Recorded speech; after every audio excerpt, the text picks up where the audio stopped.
things get lost at Walt Disney World, whether they're hats or sunglasses or regular glasses or wallets.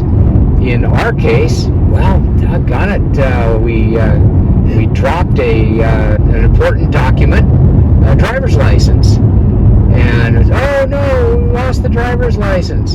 So, well, that's not so bad. We can get another, replacement driver's license from the state. So, okay, we can go through that.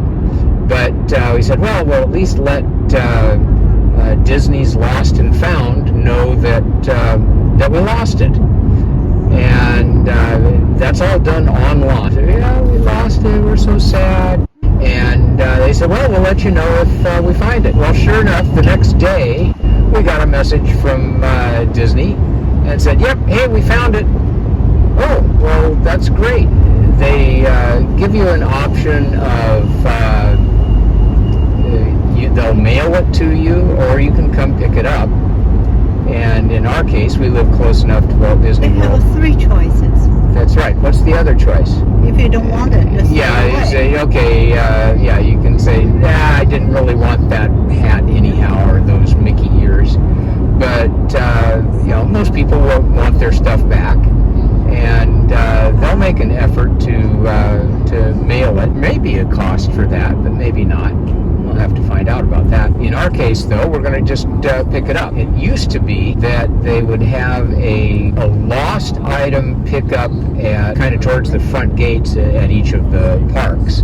At Magic Kingdom, it would be at they call that the Chamber of Commerce, which is next door to the courthouse, which is basic guest services. Anyhow, there's so many people that lose stuff. They say, well, we can't keep track of that at one spot.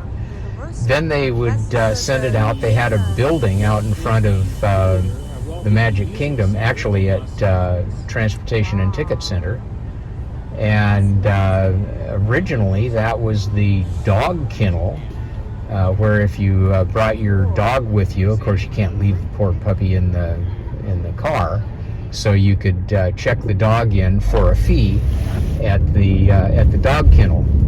But it's no longer a dog kennel. Then became Lost and Found, but it's not even Lost and Found anymore. It's a security building just for the break area for the security folks up there. And they have a separate location, in this case, at Disney Springs. They say it's close to Resort Bus Stop number 1. So we know that the resort buses are next to the parking structure. I think it's the parking structure orange. And it will go over there and see if we can find the place. They say they're open till 8 o'clock at night. So we'll go over. We told them, yeah, we want it. We'll come pick it up. So that's where we're headed tonight. And of course, since we're at Disney Springs, we'll do more than just pick up a lost item. We'll go ahead and enjoy a little walk around at Disney Springs. We found it. Lost and found to pick up. Yeah, he's already here. So what they'll probably end up doing is they'll be making a camera. I can push the button incessantly. Yeah. Come over here, pick it up. See, he's a detective. He's looking for something that's lost or found. 大概不光我自己丢东西，我办完了之后呢，后面已经排上队了。每天好几万人在迪士尼的乐园里游玩，丢东西也是很正常的事情，不过还是要额外小心。Deluxe Burger is one of our favorite places. Of course, they have amazing. hamburgers. They have really tasty hamburgers. Very tasty.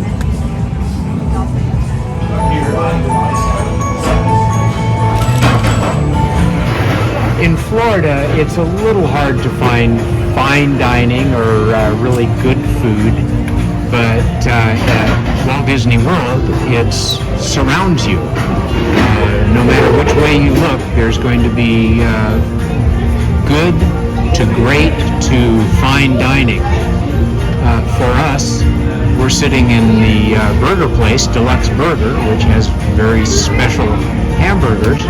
But just across the spring, as it were, this represents the freshwater spring, that part of the storyline, the backstory of Disney Springs. Beautiful Asian restaurant. Just to the left is Art Smith's. This is American comfort food. On the other side, just peeking through, is the smokestack from the Edison Bar. Just to the left of that is STK, or Steakhouse. I think there's Wine George pretty close over that way. Just on the other side of the Edison is an Italian place. So just about anywhere you look is some really good food. Hidden on the other side from this view, other side of Morimoto, is an excellent Mexican food, Cocina Frontera, yeah, from a famous chef. For Jock Lindsay's Hangar Bar is part of the Indiana Jones saga. Jock Lindsay was the pilot who happens to have a pet python snake named Reggie that in the first Indiana Jones movie, Raiders of the Lost Ark. Raiders of the Lost Ark? Yeah, I think it was. That was the pilot that helped Indiana Jones escape. His story wasn't very long, but that story has created the Hangar Bar.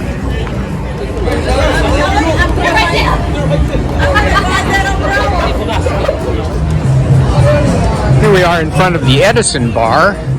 The Edison Bar has a background of, well, kind of steam power making electric power. It's very steampunky with lots of gears, lots of equipment on the inside.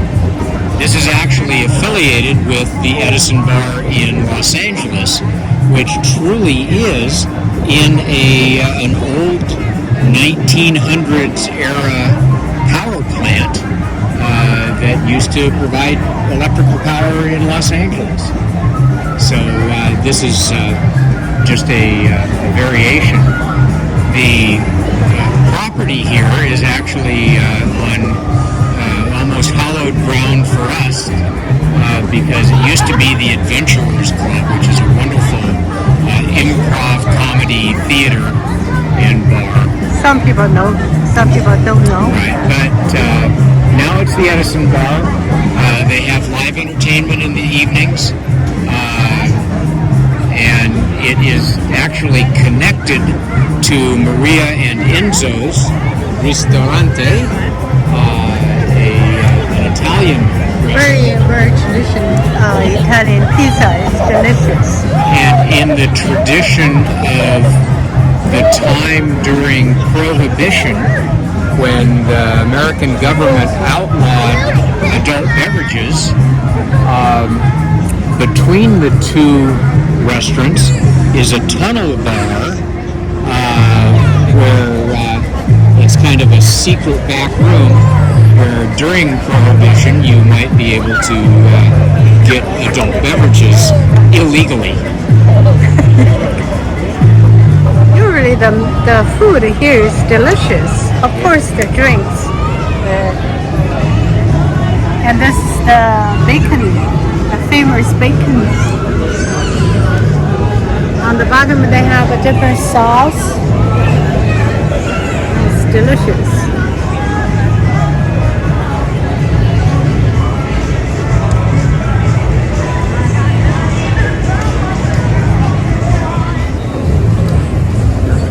There's the Enzo's Hideaway Tunnel Bar.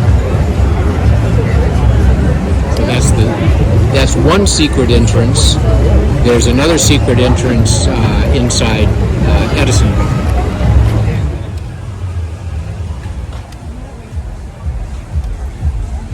It's in flight. It is a helium-filled balloon and can carry a bunch of people into the air up to 400 feet above the lake. Above the lake only. That's right. It is tethered, Not- so it is stuck only being above the launch pad and then back down. But it's pretty cool. We haven't been on it yet, but Melinda says that she would go. If you go, I If will go, follow you'll you. go. Okay. Although it used to be called Characters in Flight because it had Disney characters on the side of the balloon envelope. That's what the big balloon part is called. Now it's called Aerophile Orlando.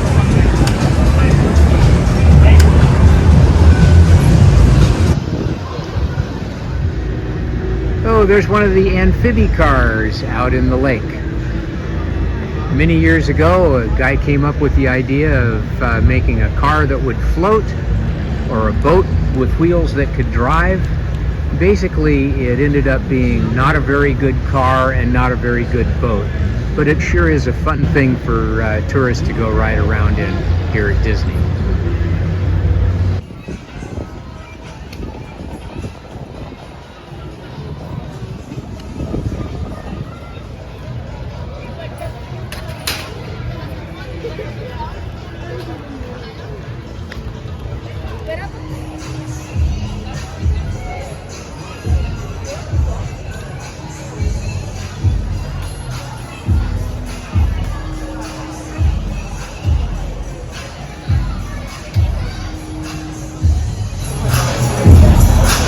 Over on this side of Disney Springs, they have a Coca-Cola building, which is lots of fun. Of course, lots of Coca-Cola accessories, merchandise, T-shirts, hats.